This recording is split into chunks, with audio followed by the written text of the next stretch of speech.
Welcome to ONNPoint for Tuesday, November 26th, another edition of ONNPoint. Today's edition has businessman Paul McDonald, a business owner in Queens East Coffee and Clothes. And we'll talk to Paul right after these messages.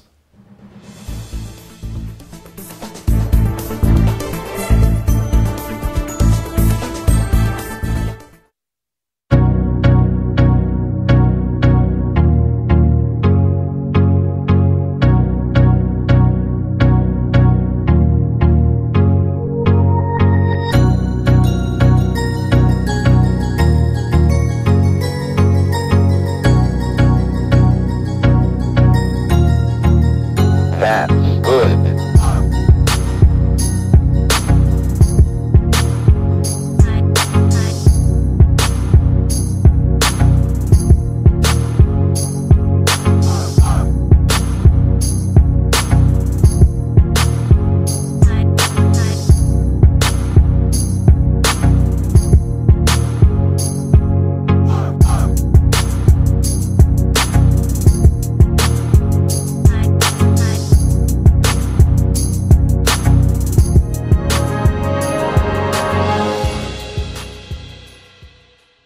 Recently, the Government of Ontario established a $100 million affordability fund to help Ontarians who don't qualify for low-income conservation programs ease the burden of their electricity bill. Whether you rent or own your home, as long as you pay your electric bill, you could qualify.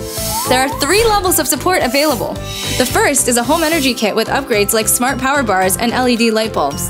The second includes Energy Star appliances that help keep things cool during the hot summer months.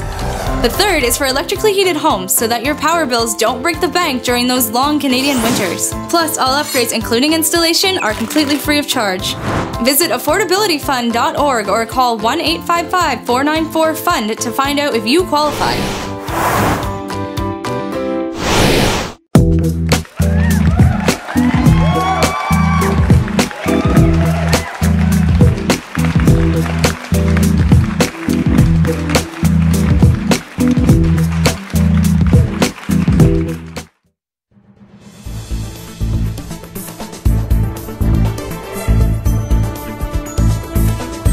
Welcome back to ONNPoint. We're live on ONTV and we're live on Facebook for November 26th.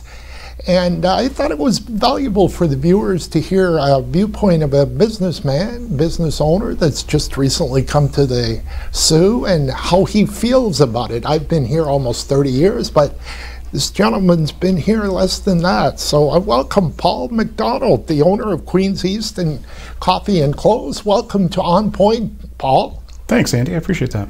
No problem. Why don't we start off with this? A little bit of your background and how you got to come to Sault Ste. Marie. Sure. I previously owned another coffee shop in southern Ontario, and through forces of public works, they were going to be tearing up the road in front of my business, and it would take about 18 months to get it fixed. So I decided to sell that building, and after I sold it, I have 2 children, Spencer and Noah, 24 and 21 years old. Right. They were both in school, so what I decided to do was take a chance, try something different. I lived in southern Ontario my whole life, so my wife and I started a tour across Ontario, and it took months and months to find where we wanted to go, but the minute we pulled into Sault Ste. Marie, we were like, this is the place for us. It didn't take long at all. Is that good for people? Because my story is similar. I was in southern Ontario, born and raised for 33 years. And is it good for people to move around, Paul? What do you think versus being in the same city in the same house for their entire life? Is it better for the individual to move around and explore other cities? Well, I mean, I can only speak for myself and my family. I enjoyed southern Ontario, but it was time for a change. You know, I'd been there obviously my whole life, like I said earlier, and right. I wanted to experience a different part of Canada. And Sault Ste. Marie is definitely a different part of Canada to southern Ontario. Right, right. Talk to me about the story of how you arrived in Sault Ste. Marie. We were talking before the broadcast that Sault Ste. Marie really wasn't your first choice, so you didn't know that you were going to end up here. No, it wasn't on the radar at all. Actually, we were looking towards the Ottawa Valley. We moved up towards Pembroke, Petawawa, looked at some real estate there. Didn't really find a place that we thought we'd want to live and have the business. Not to say Pembroke isn't a nice place, it is. And we started slowly working our way across the province. We went through the Kawarthas, liked Peterborough a lot, that was our second choice. Worked through the Muskokas, over to Owen Sound, around Georgian Bay, up through North Bay, and couldn't really find any place that we would call home. So we got to the point where we had looked at Sudbury, and we'd booked an appointment to go to Sudbury. We were supposed to be there for 3 days looking at real estate. We were there approximately 3 minutes when we decided that Sudbury really wasn't for us. Right. And we decided to take a look at Sault Ste. Marie. I had looked it up, and my wife was sort of a little bit surprised that I wanted to try going there. And I was like, you know what, we'll just take a look and we'll go home through Michigan. She thought she could do some shopping. The minute we pulled into Sault Ste. Marie, though, it was like, you could tell this was a special place. Actually, it reminds me a lot of southern Ontario, where you have Lake Superior, you have the St. Mary's River, and you have Lake Huron on the other side, which is a lot where we grew up, where you have Lake Erie, the Niagara River, and Lake Ontario. So it felt sort of homey already. The people here are just super friendly. That was probably the biggest selling point, was the people that we met and spoke to, and our gut feeling was right, because people here are fantastic. It wasn't that way in Fonthill and Ridgeway, Ontario? Well, it's changing. The GO train is now going from Toronto down to Niagara Falls. People from Toronto a couple of years ago started speculating on real estate. It's getting much busier. You used to be able to go on the QEW and drive past the Burlington Skyway, and you'd get into traffic around Oakville. But now that traffic goes all the way down to the Garden City Skyway in St. Catharines, and it's so busy. That it's, I'd like to have a little room to breathe. I'm a very social person. Obviously, owning a coffee shop, you have to be a social person. But I can get claustrophobic around too many people. You know what I mean? Yes. Yeah. Was it hard leaving family and friends in southern Ontario to move? Some people have a problem with that, and vice versa. People that have to leave Sault Ste. Marie and work in Toronto, or the kids working in Toronto. Was that difficult to do? Leaving my two sons was difficult, because we have really never been separated. But I mean, they were in school. We put them into an apartment. My eldest son has since moved here. We brought them up last Christmas. We flew them up, and both of them really like Sault Ste. Marie as well. So after my eldest son finished school, he moved up here. My youngest is still at university at Brock. He's in an apartment down there. He's flying up for a month at Christmas time. So, but yes, it is difficult. Especially with my youngest son, he's the baby, right? So leaving him, but I mean, with today's technology, we use like WhatsApp, so we talk all the time, face to face. You know, on Sundays we'll watch the Buffalo Bills football game together, because that's sort of been a tradition since he was a little tiny kid, and we still get to do it through technology, which takes the edge off of technology. Really has changed in the last 10 to 15 years, hasn't it? Made it easier for everybody. Oh, it has. I mean, it's almost like being together. When you see somebody on the other side of a video screen and it's in real time, it's unique. I mean, we live in an age now where it was 20 years ago. You know, if you told everybody 20 years ago you could have all the knowledge of mankind in the palm of your hand, you know, they would have just probably laughed at you. Take me through the steps on how you started your business. You came into Sault Ste. Marie December 1st, 2018. Correct. You started your business June 1st, 2019. Did you have an idea that you wanted to sell coffee and clothes before you arrived in Sault Ste. Marie? Well, the idea was to always open a coffee shop, because I'd owned one previously. When it came to the clothing, no, that wasn't even on the radar. What had happened with that, I put a lot of thought into moving my wife 1,000 kilometers away from anybody she knew. And I was looking to maybe involve her in the coffee shop, but that's not really her thing. She's always been into clothes. And we were walking along Queen Street, and actually we got the idea from another local business here that had, I think it was a hairdresser with a sort of like a little cafe. And I was like, oh, you can blend businesses here. So that started the wheels turning in my head. And then I said to my wife, you know what, you've always been into this. What do you think about doing this? And she just, to her credit, said, yes, I'm in. So that's what we did. Wonderful. What were the challenges, let's say, between December 1st, 2018 and June 1st, 2019? What were some of the challenges you had to undergo to actually open your business? Actually, I found that the challenges in opening the business itself weren't that drastic. I was already used to doing it from my previous business.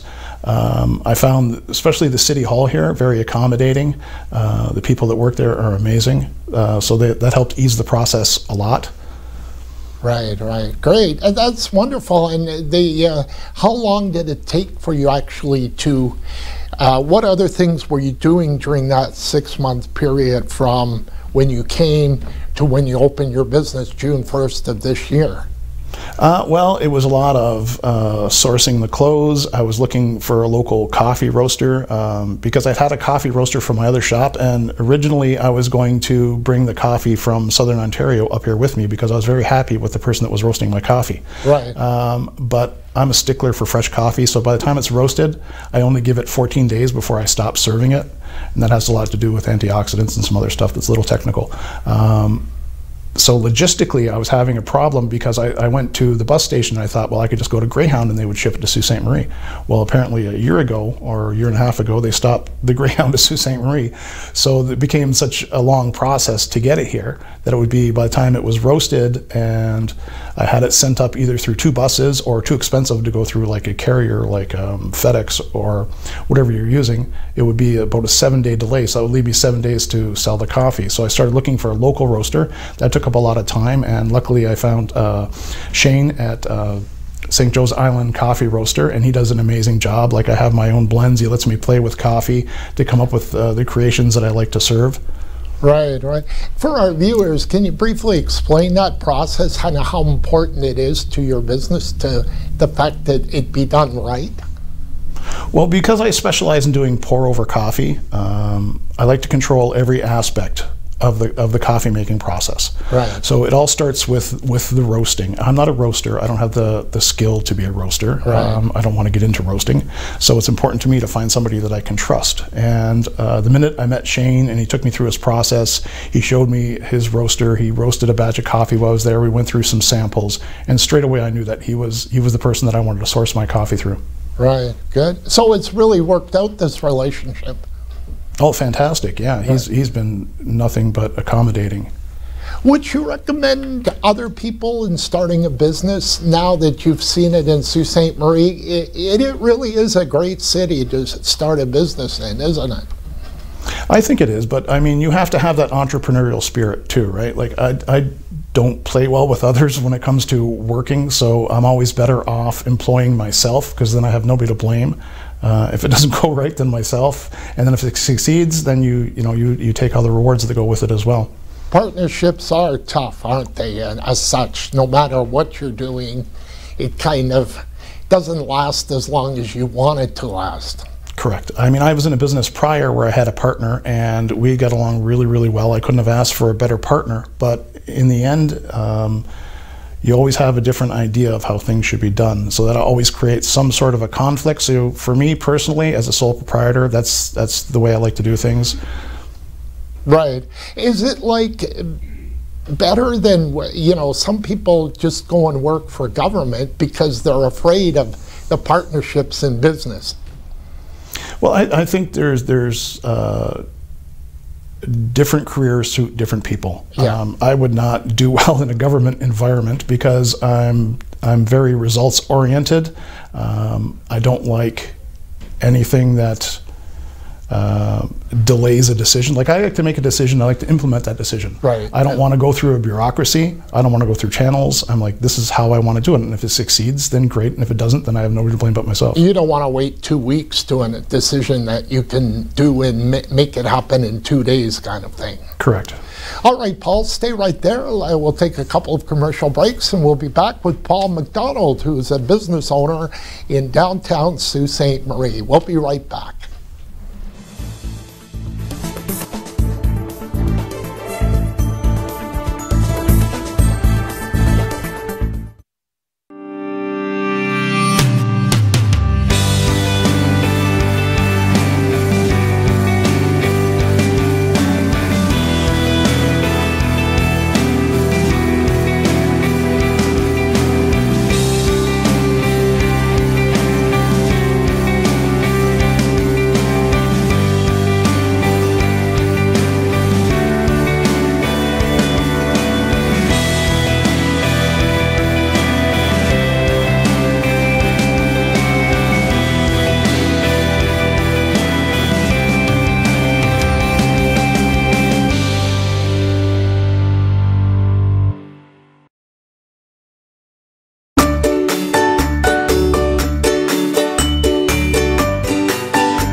Welcome back to ONNPoint. I'm Andy Martins. We're live on TV and live on Facebook.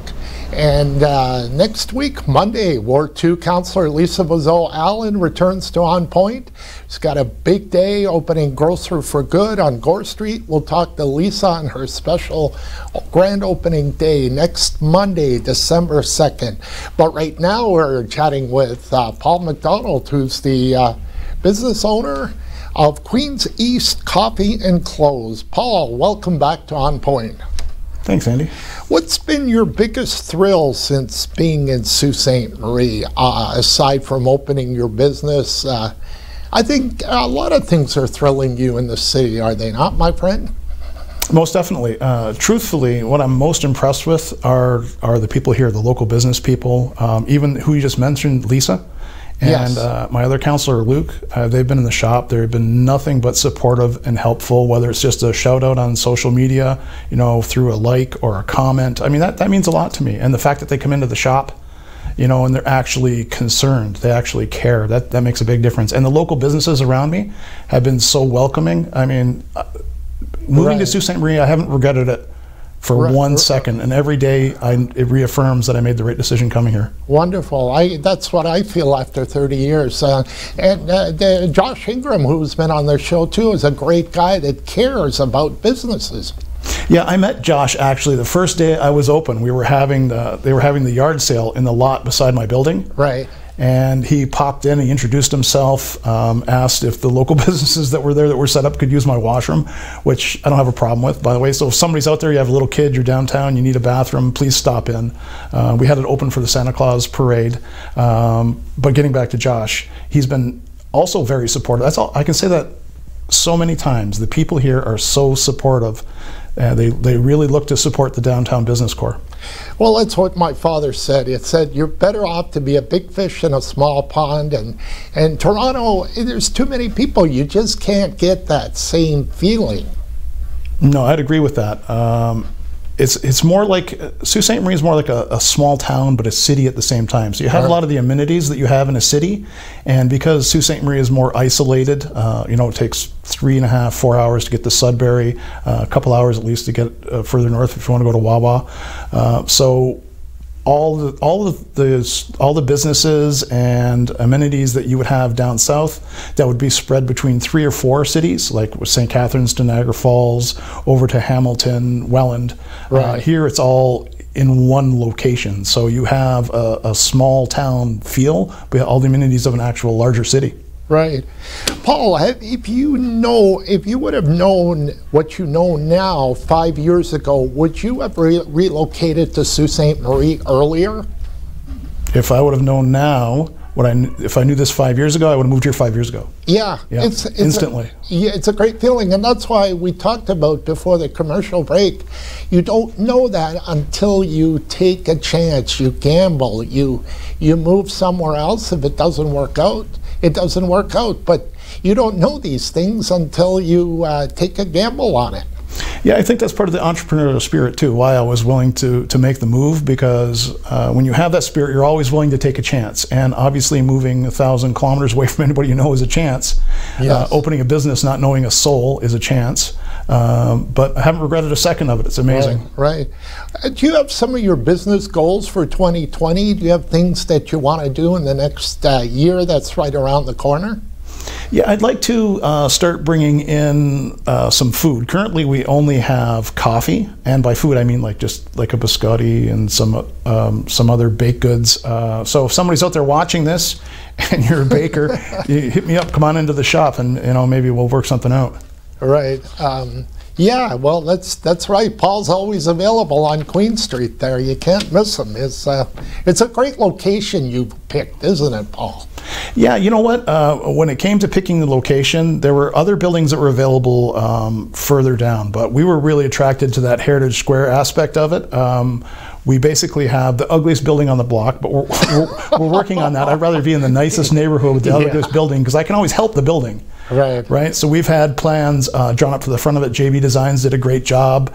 Our next step will be going through the city to get approved for. We're trying to get the grant for the front of the building. So we're working on that next, and hopefully by the spring we can start that process, and we won't have the ugliest building on the block anymore. Right. Well, I must admit, Paul, you came at a great time because the mayor and council worked hard in the last year. They really care about the businesses, and word of mouth will travel about that and get out, and other business owners will come here as well. Yeah, I hope so. Like anybody I talk to, I have nothing obviously but positive things to say about the Sioux. So if there's anybody I have connection with back at home, I explain to them, Sault Ste. Marie, I think a lot of what has to do with why the people here are so close and so helpful is there isn't other cities around. Like, we're basically on our own. We're not completely isolated, but everything is a journey. Right, exactly. Do you, as a business owner, Paul, do you learn from other business owners? We give a shout out to our friend Al Payette, who owns Showstoppers. Is there such a thing that when you're a business owner, can you learn from other business owners of things that you might not, oh yeah, I can do it this way too? Yeah, I think you constantly have to learn and evolve, and to learn from other business owners, people that have already been doing it, that are already successful at it. That helps a lot. And with the people that are near me, they've all been super helpful since the day we opened. Even prior to opening, like you mentioned, Al's a great guy. Beside him, you have the tattoo store, One Love with Ryan, and beside that, you have the fruit place, and you have Winnie B's across the street in the Cubby Hole. So that whole Heritage District is it's my little block. I couldn't ask for better support from other business owners. Great, and that's what the key is, isn't it? They're all there, supportive, and that's how all the businesses thrive. I would agree, especially in a small town, and a downtown core especially. I mean, it's not like we're in the mall, so we're all sort of huddled together for a common purpose. Do you like this kind of a setup that you're in versus, let's say, you mentioned a mall. Malls are not what they used to be 30, 40 years ago. But do you like being there versus if you would be in a mall setup? Yeah, if I wanted to be in a mall, I would have rented space in a mall. I'm more into, well, because I also own the building that I'm in, so that's a big thing for me, having a residual income with renters also being in the building. That helps when you're starting a new business. You want some sort of like a passive income to support you while you're getting things up and going. A mall, you do get more foot traffic, but you're always dependent on who the anchor tenant is. If that anchor tenant's going to stay, your rates on your rent can vary a little bit too much for me. That's right. The rents are high. Now you're in control because you own the building, and there's much more control, and you can sleep at night because you know that you're the guy that makes the decisions on that. Exactly. If I can't pay my rent, my landlord says, that's okay. Next time. Can you, for the viewers out there of ONNPoint, can you tell us some do's and don'ts in business that, somebody might be thinking of starting a business and isn't as knowledgeable about business as you are?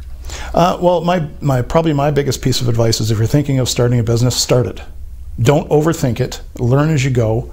It'll be painful, but if you just sit there and you overthink it and you analyze, you'll never end up starting it. So just get out there and do it. That's the best way to learn. Yeah, I get it. Like, don't think about it for 5 years, because that's 5 years you've lost. Exactly, and that's 5 years that you didn't open the business, and then it just will turn into 6 years. If you have that spirit where you want to open your own business and you're entrepreneurial, just do it and learn as you go.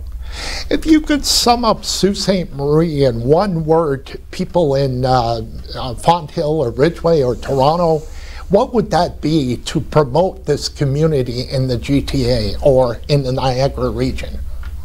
Well, if I had to pick, one word would be hard. For me, it's home. That's the one word I would use. Welcoming, helpful, enterprising. It's amazing. And people ask you, I'm sure, all over the where you go, and I'm sure you've been asked that about how do you like Sault Ste. Marie? Exactly. Well, the people that ask the most usually are people that live in Sault Ste. Marie will ask me, why did you pick Sault Ste. Marie? When I speak to people that have moved here like I have, they get it.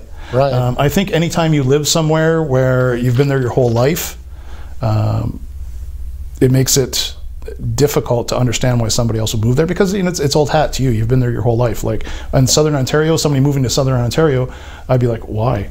But I mean, I get it. I mean, the first time you see Niagara Falls, it's spectacular. Right. And if you didn't grow up next to Niagara Falls, you know, you look at it every day and you're like, Right. I got to leave it there, Paul. Thank you so much for coming in. I appreciate it. Oh, thanks, Andy. I appreciate you having me on. I'll be back to wrap up the show right after these messages.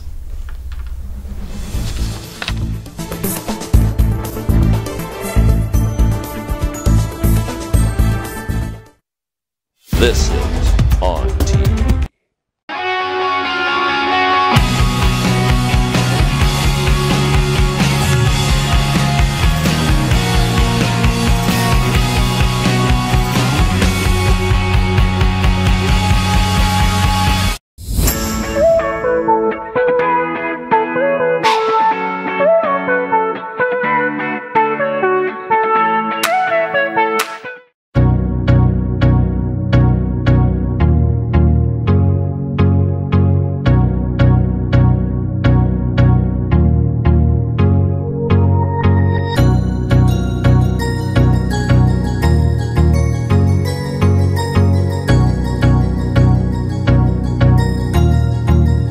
That's good.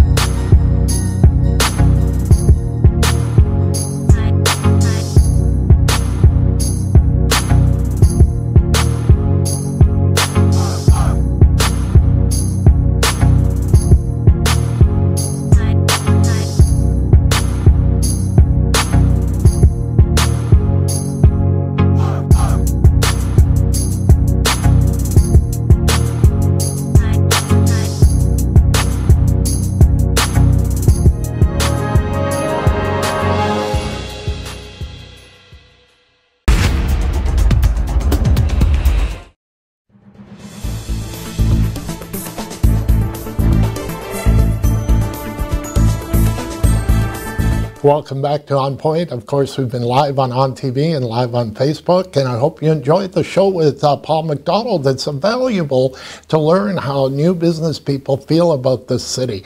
Coming up next week on ONNPoint, Ward 2 Councillor Lisa Vazeau-Allen. Looking forward to this show, her big grocer for good, opening Jessica Tett from the PUC on Tuesday. Until then, I'm Andy Martins. Have a great day. We'll see you later on ONNPoint.